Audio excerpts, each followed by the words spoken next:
What's going on, guys? Welcome back to Classic Octane. I am Taylor. So today was originally going to be an overview video of this CB500 that I just finished. You guys have seen this bike before. This is the one I did the M unit with the Motone buttons. I don't think you guys have seen it since I painted the gas tank and kind of finished the rest of the build. Unfortunately, I was taking this bike on a test ride and a pretty significant problem surfaced. So I'm happy that it happened when I still have the bike in my possession because I can fix it.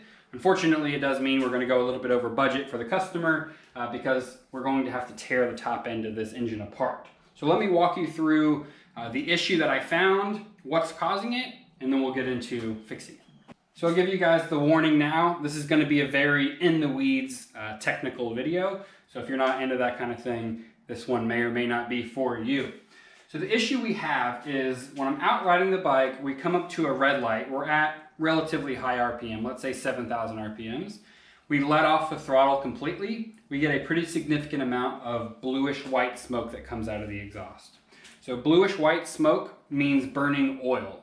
If it was black smoke, I would say it's running rich, too much fuel. That's not the case. This is burning oil. So there's a couple of different scenarios inside of the engine that can lead you to burning oil. And when that smoke shows up, can kind of help steer the ship on where to look for the problem. If we were having a lot of smoke under throttle, that would point me towards something like piston rings. We know that this engine has great compression across all 4 cylinders, and we get no smoke under full throttle acceleration. So I have no reason to believe that piston rings are the issue. When the smoke shows up under deceleration, meaning throttle closed, that is pointing me towards valve stem seals. And I have not covered valve stem seals on this channel before, which is part of the reason why I'm making this video. So I'm going to run through a technical explanation about why that points me towards valve stem seals. So this will make even more sense as we get things torn apart. You can see the components I'm talking about. But at the surface, all an engine is an air pump. We're sucking in air through the carburetor, compressing it in the cylinders, pumping it out of the exhaust. That's at its most basic form what an engine is. So if we think about it, if my throttle blades are closed, but my engine is still at high RPMs, we're still at 7,000 RPMs, that's still a lot of vacuum that is now being created in the cylinders trying to suck in, we'll call it 7,000 RPMs worth of air, but it can't do it because the carburetors are closed. So it's creating a significant amount of vacuum inside that cylinder. What that does is if your valve stem seals are starting to go bad, they are rubber little cups, and you'll see them later in the video. If those are hard and they're not creating a great seal around the stem of the valve, it can suck in oil from up here around the cam and the valve cover, down the shank of the valve, into the cylinder and burn it. So that's why it points me towards valve stem seals, is because the engine is under high vacuum, but not able to pull that air through the carbs. It's sucking as much as it can from anywhere that it can. The most logical place for it to be sucking oil from is down through the valves, and the only way to seal those valves are, you guessed it, with valve stem seals. So what that means is I need to completely disassemble the top end of this engine, just like we're doing a full top end rebuild. I won't actually show you guys that in this video. I will link right now to the step-by-step top end rebuild video that I made a little while ago. I'll just bring you guys back once I get the head off. Then I'll show you guys step-by-step on removing the valves, removing the seals, lapping the valves, all that kind of stuff. So I'm gonna get to work pulling this all apart, and I'll see you guys over on the bench.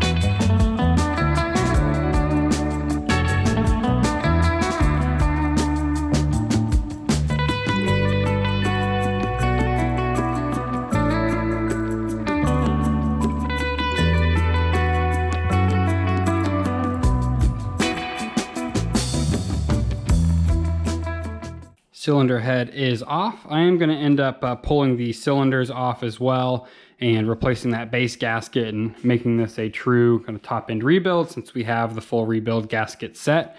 But that's not what I'm going to focus on in this video. This is purely to show you guys the valve stem seals. So where these seals are located is actually in the center of the valve springs.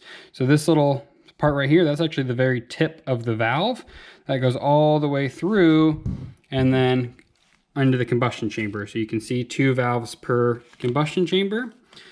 I've already cleaned off the head gasket area, but what I'm going to do next is actually just use a little bit of solvent, just like you guys saw me do on the CB500 video. Clean up the little bit of carbon deposits that are in each one of these combustion chambers, just so we have a good clean starting point. And then bring you guys back here in a second when I'm setting up the valve spring compressor tool, and I'll actually walk you guys through the process of removing each one of these and exposing our seal, pulling the valve out, and so on. So just wanted to show you we got the head out. Now we're ready to start working on it. So we are ready to start removing valve springs so we can actually access our valve stem seals. So I'm going to be using this tool, which is just called simply a valve spring compressor. This is just a generic one off of Amazon. I'll throw a link to it in the description below. But basically what it is this C bar, and it has kind of 2 threaded rods on each side. The bottom one is going to go underneath, right on the center of our valve. And then this top one has this little metal, I'm going to call it a cup, that's going to be screwed down, and it's going to go right on the valve spring retainer here. And the idea of what we're doing is we want to be able to compress these valve springs and remove these little half moon shaped things in here. And what those are called valve keepers. So we need to compress this down. So we're just going to make sure that this sits nice and flush. Start compressing. Don't have to go crazy far down. Just enough where you can see the keepers release. I'm going to grab my little magnet. Pull out both keepers just like that. Put these aside. Do not lose these guys. They're tiny, and if they hit the ground, they tend to bounce into all kind of crazy places. So put those aside, reverse the process, unscrew. This is going to relieve the pressure from the valve spring. All right, once it's off, remove the valve spring tool. We can actually pull it out. So there's 2 valve springs on 500s and 550s. One inner one and an outer one. It might actually be the same on the 750s, I don't remember. This top little piece here is the valve spring retainer. So we're just going to keep that as one little unit. Put it right over here to the side. So this will allow us, we can actually push this valve stem down with our hand underneath and release our valve. So this is technically our number 1 intake valve. It's the bigger of the 2. Put that aside for right now. And then right here on the top is our valve stem seal. These are the problem children, so to speak, that we are replacing. So what we can do is grab needle nose pliers, just very gently grab onto them, the very top. Yes, these are so brittle, they just started to come apart. So we just want to try to grab as much of it as we can and get it off of here. So there's a little kind of metal retaining ring on the bottom that helps it stay in place. So make sure when you pull it off that that little metal ring comes with it. You don't want to leave it on that. So now that is completely removed. And before we go in and install the new one, we're going to do valve lapping. So let me walk you through that process. So for lapping the valves, we're going to flip it over so we are on the combustion side. I have the valve cleaned up a little bit. I just use a brass wire wheel on a bench grinder. As long as it's very soft brass, it's not going to dig into the steel valve. You're not going to have any trouble. Just don't ever clean these up with anything that's too rough or too abrasive, or you can start to remove material. You also want to make sure any of those carbon deposits we couldn't quite access a minute ago are cleaned off. And what we're looking to do here is we're going to be taking the valve, we're going to be sticking it back into the valve seat all the way down, but we're going to be putting on what's called valve grinding compound. So this is, for lack of a better term, liquid sandpaper, we'll call it. So it's basically just a very fine grit in a paste that we're going to put just around the very outside edge of this valve. We're going to put a little bit of oil, you can use assembly lube, whatever you want, on the shaft itself, just to give us a little bit of lubrication during this process. We're going to stick it down in there. Take one of these tools, which is basically just a suction cup on the end of a stick. You're going to suction cup it to the valve, and then we're going to twist like this. I'm not going to do it too much now because there's no compound or anything on there. And what we're looking to do is just very finely remove material on both the valve surface and the valve seat on the head in order to make that a perfectly flat, clean mating surface so that it is in fact airtight. Because this is just metal on metal contact, but we need this to be airtight to make sure we have really good compression, make sure none of our exhaust gases are escaping while it's on the power stroke. We need to make sure that these seal properly. So that's the whole purpose of this operation, is to get them to seal. So I'll walk you guys through it. You don't need a ton here. You don't want to get too much compound on here, because if you get it on the actual stem of the valve itself, you can be grinding away your valve stem guides and cause yourself a lot more trouble than you're fixing. I'm going to put just a small dab of oil on here, nothing too crazy, just give me a little bit of lubrication during this process. Slide it down, throw on our suction cup, and you can actually hear this working.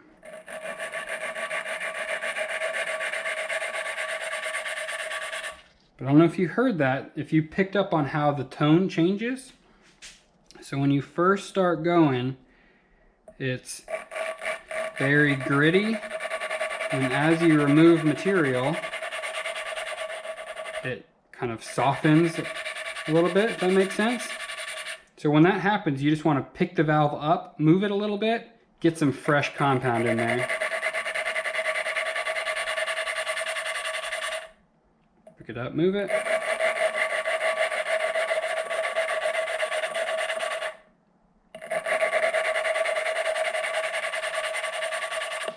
This is only going to take, I don't know, 30, 45 seconds if your valves aren't too far gone.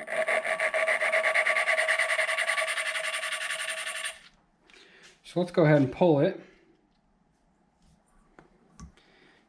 Clean it off with a nice rag. See how we're looking. Oh yeah, that was enough. These weren't bad. I'm just doing this because it's worth doing while you have the head apart and while you have the valves out anyway to do the valve stem seals.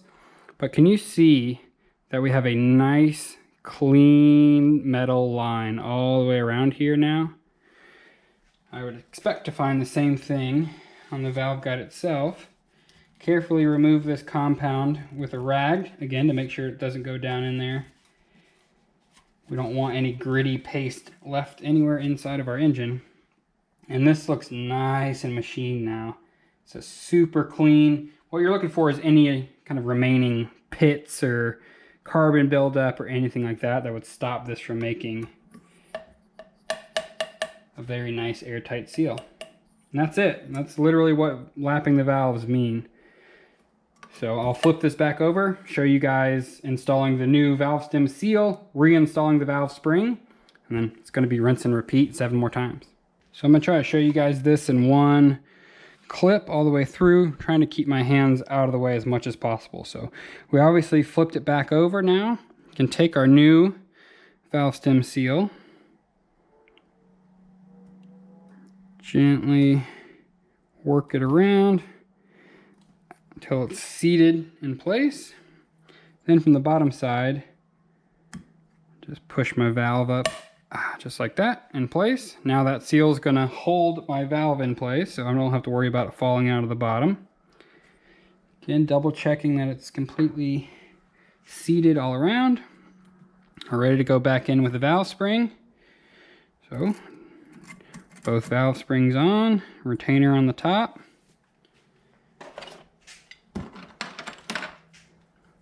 grab the tool.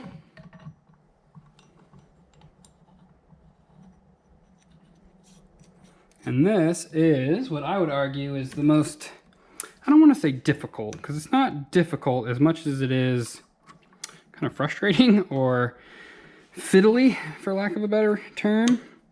And that's getting these valve keepers back into place. So we are going to twist this down, compress our valve spring down, and there's kind of a sweet spot for where you get your valve spring to where you can, just like that, just get the keepers in place and slowly start to release, making sure that those keepers catch where they're supposed to on the valve stem. Unscrew the rest of the way. And she's done. So you can see the keepers are nice and seated. They're around where they're supposed to be. Valve's nice and tight. Nothing's crooked or cattywampus, if you will. And that's literally it. So I'm not going to bore you guys with walking you through every one, but that's what we're going to be doing. Compressing, remove the keepers, release pressure, drop the valve, pull the old seal out, clean the valve seat, lap it, put it all back together, compress it, put it back in. Boom. So I'm going to do it 7 more times, and then I'll bring you guys back when it's time to put this thing back on the engine.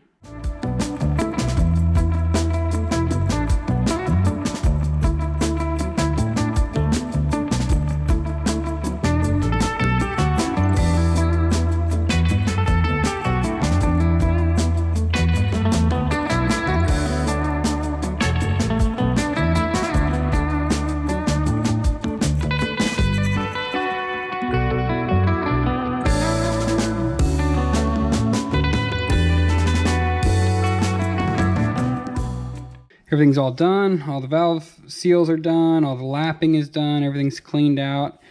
Mating surfaces are nice and flat and cleaned off.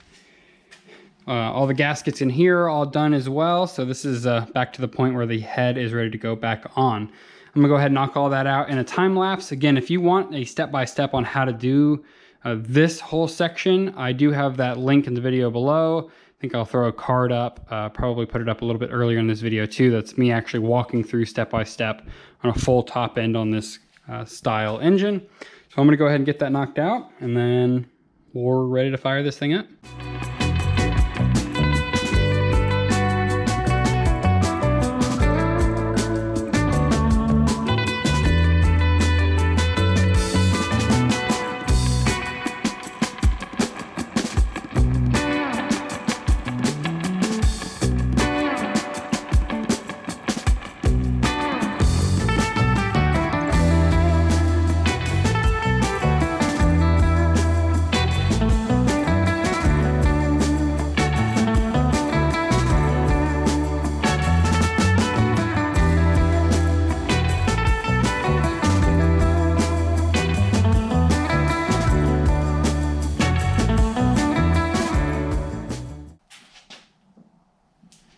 Double check we're not getting any kind of oil anywhere.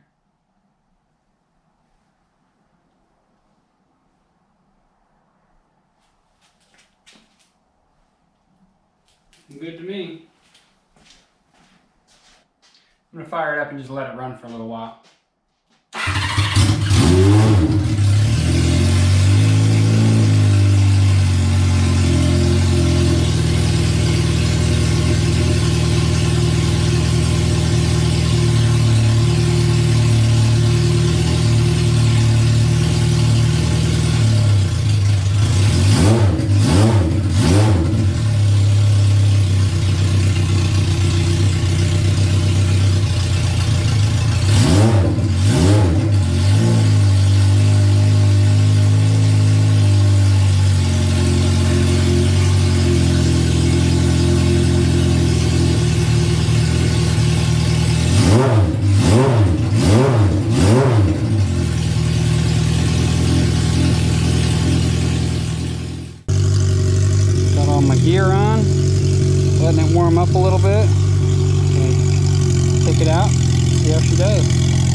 it back to the shop, and I'm happy to report the bike is running well. So it looks like everything worked out like we hoped it would. So I hope this video helps you guys if you want to do valve stem seals or lap your valves. Again, look in the description below if you want to see the full how-to video of disassembling everything in detail, step by step. The combination of these two videos should get you everything you need to do a full top-end rebuild. So that's going to be it for this one. The next video you guys are going to see is probably going to be on the KLR. I have not made a video on that bike in a little while, and I have an entire box full of parts and the doohickey mod and all kinds of stuff to do to it. So we need to get around to it. Also, don't know if you guys noticed, but give you a quick teaser. I bought yet another motorcycle that you guys haven't seen yet. So that'll be coming up on the channel soon. I appreciate you guys watching as always, and I'll see you on the next one.